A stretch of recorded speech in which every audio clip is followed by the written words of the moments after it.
What's going on, everyone? Talen here with Talen Collects Figures, and today we're going to be looking at a Mystique figure. So we have a Mystique figure by Kotobukiya. This is just the box here, just to show you what the box looks like. So here we have her box.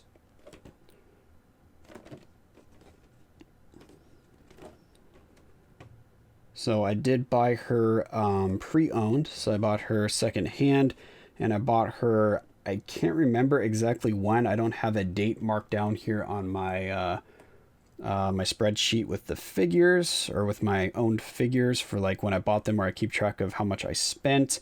So I think I got her back in, because it was relatively recent. I think I got her in May of 2020.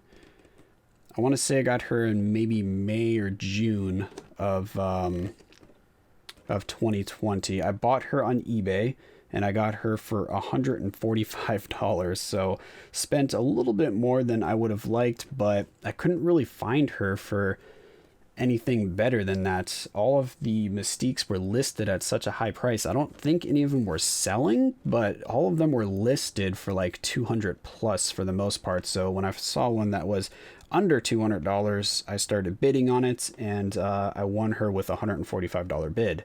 So let's go ahead and get the figure set up here so we can take a look at her.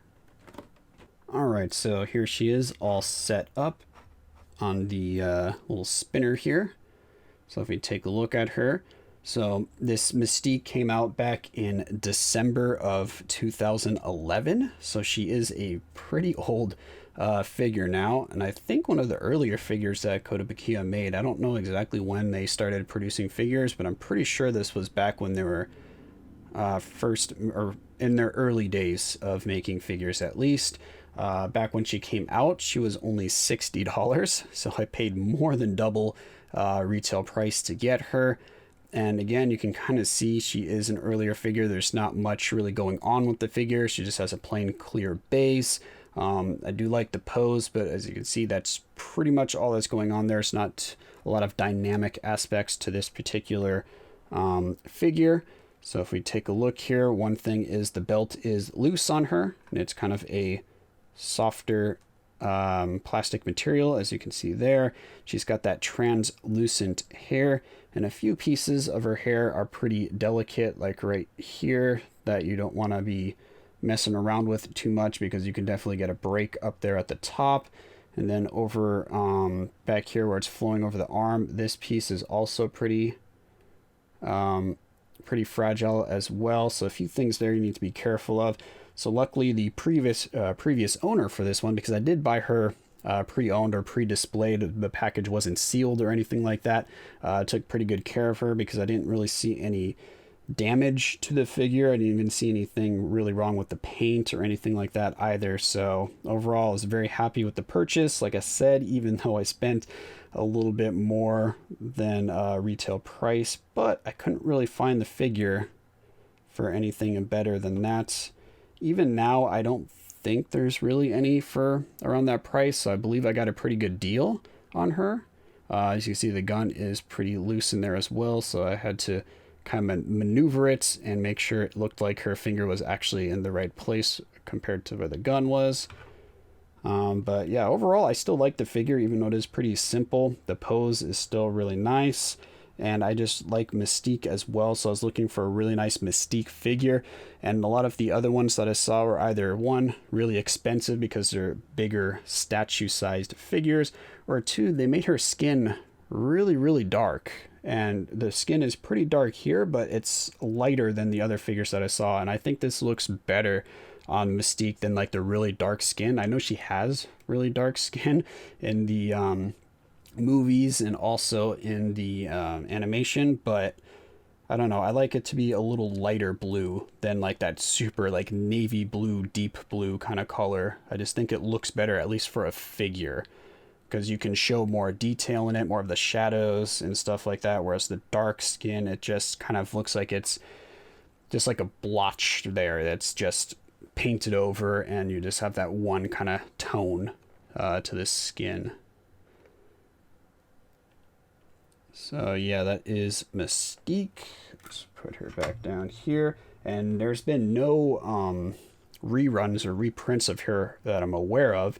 So yeah, if they ever had a reprint of her, then I expect all the prices to go down. But for now, she seems like she's holding strong at like above 200. Again, I don't know that they're actually selling for that price, but that's pretty much what everyone is asking for her. So it's kind of hard just to find anything below that. But maybe I'm just looking in the wrong places. Maybe I overpaid for her.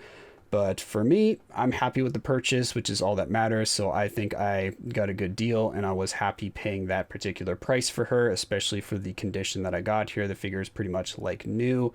So yeah, really happy to have her in my collection.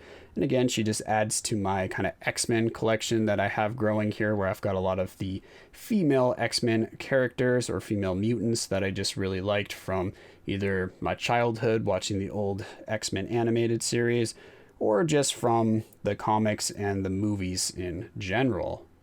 So yeah, let me know if you guys have this figure here, if you're happy with Mystique, if you're happy with the quality or the pose, or if you're looking for maybe something a little bit different to replace her with, and if you think that I don't know if I got a good deal on her, if you think that that's the current market value for her, or what. Even though, like I said, I don't care too much about the actual prices on the figure. I just pretty much try to get figures for what I can handle in terms of my collection, because I don't have a lot of disposable income. So that's mainly what it is for me in terms of price. Whereas it's not that I don't think the figure is worth that. It's like, sure, I think that because of the rarity and demand for her, she can be worth the $200.